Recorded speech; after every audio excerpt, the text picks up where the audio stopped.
Seguimos en Bienestar, hoy con invitados especiales. Estamos hablando de la papa y está con nosotros el doctor Luis Moreno. Él, como ya dijimos, instructor de residentes, realmente médico del staff del Sanatorio Adventista de Plata, él es clínico y a él le estamos preguntando estas cosas. Pero antes de preguntarte cosas, yo quisiera que viéramos juntos algo que tiene para nosotros como mensaje nuevamente la nutricionista, la licenciada Mariela Secchi, tiene algunas cosas para decirnos.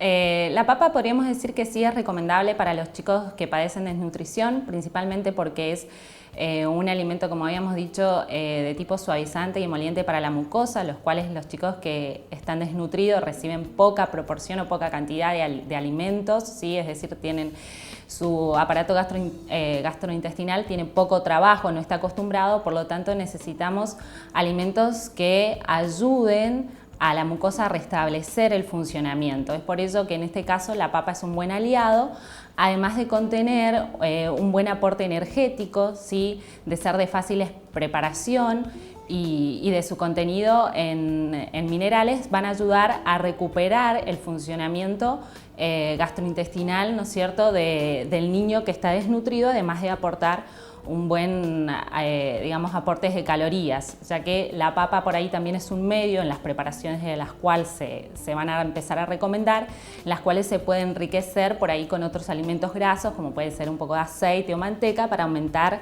el valor calórico de las preparaciones.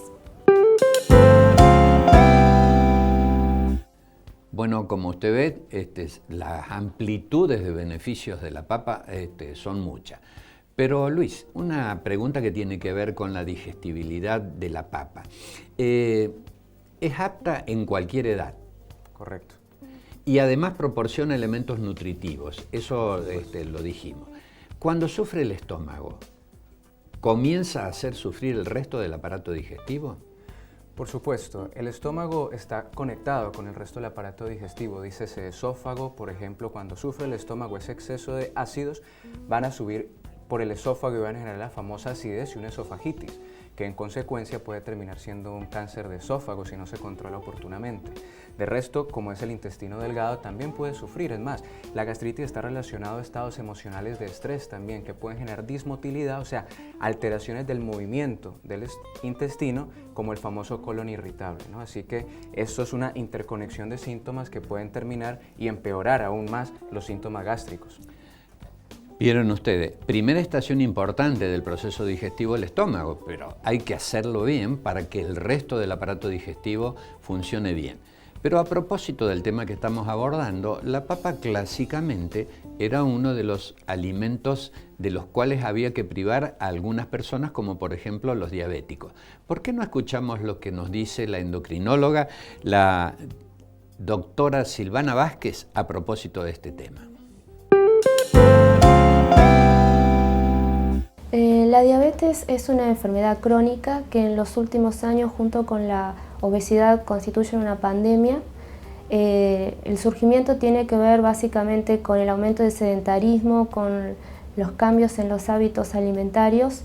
Esto es muy importante para la diabetes tipo 2, que es la diabetes que surge en los adultos y que constituye el 90% de los pacientes con diabetes. La alimentación es un pilar para el tratamiento junto con la actividad física y la medicación. Siempre explicamos que se trata como de un banco que tiene 3 patas, donde cada una de estas patas está formado por estos 3 elementos. Puntualmente relacionado a la alimentación, de los grandes grupos de macronutrientes que son las proteínas, los hidratos y las grasas, especial cuidado ha tenido en los años anteriores cómo manejar los hidratos de carbono o almidones con los pacientes. Anteriormente se restringía totalmente este grupo de los almidones y hoy por hoy la cantidad de hidratos de carbono o de almidones que tiene que tener la dieta o el plan alimentario del paciente con diabetes ronda del 55 al 60%, que es el equivalente igual a una persona que no tiene diabetes. Un elemento que antes se prohibía y que hoy todavía es mito socialmente para los pacientes tiene que ver puntualmente con la papa. Que el paciente con diabetes no puede comer papa. En verdad es un almidón, o sea, es un hidrato de carbono complejo. El paciente puede comer papa y debe porque está dentro de este grupo de alimentos, y es interesante considerar la forma de cocción, el tamaño, donde lo ideal sería que el paciente consuma una papa chica mediana, como reemplazando al grupo este de los almidones. Eso lo marcará su nutricionista para que pueda tener variedad en la alimentación. Y de la forma de cocción hay que tratar de evitar que sea en forma de puré o caliente. Lo ideal es que sea enfriada y posteriormente recalentada, o consumir la papa fría en ensalada. Bueno, su gran valor nutritivo ya no está privado a los diabéticos. No quiere decir que usted se puede, si padece diabetes, alimentar solamente de papa, pero tiene que tener algunos cuidados. Como decimos siempre, aquí hablamos de temperancia, de lo malo abstenerse, y con lo bueno ser moderado. Hablando de la papa y del aparato digestivo, las enfermedades más comunes del aparato digestivo, ya mencionaste principalmente las del estómago, ¿las podemos repetir un poquito y decir cómo las podemos prevenir?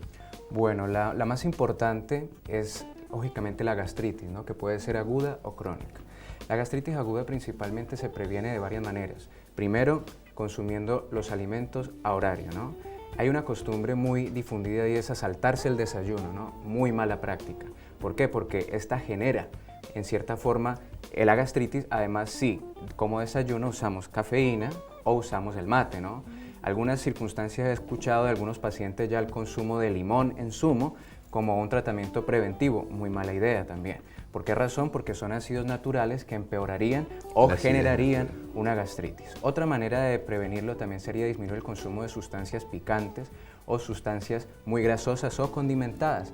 El consumo de las gaseosas inclusive no es recomendado porque retrasa la digestión y aumenta la cantidad de ácido clorhídrico o el ácido gástrico, ¿no? Ese es todo un detalle. No olvide ustedes que nosotros no prescribimos, proscribimos las gaseosas, porque Correcto. aparte dificultan la absorción de algunos elementos que son esenciales. Además que generan una sensación de sed por unas sustancias que se llaman fosfatos y hacen que la gente tome más gaseosa, ¿no? Correcto. Las bebidas carbonatadas, entonces, no. Luis, realmente creo de que la alternativa que hoy hemos planteado, de un elemento de consumo que es sumamente beneficioso, también implica tener cuidado, sobre todo en la manera de prepararlo y sobre todo en la manera de elegirla. Cuando usted va al supermercado o a la verdulería, trate de ver de que sean papas que estén a puntos, ¿no es cierto? Porque también por allí pueden tener efectos tóxicos si es que uno consume papa verde, por ejemplo. Por supuesto, ¿no? Sí. La cáscara de la papa, de hecho, tiene muchas sustancias que ayudan, ¿no?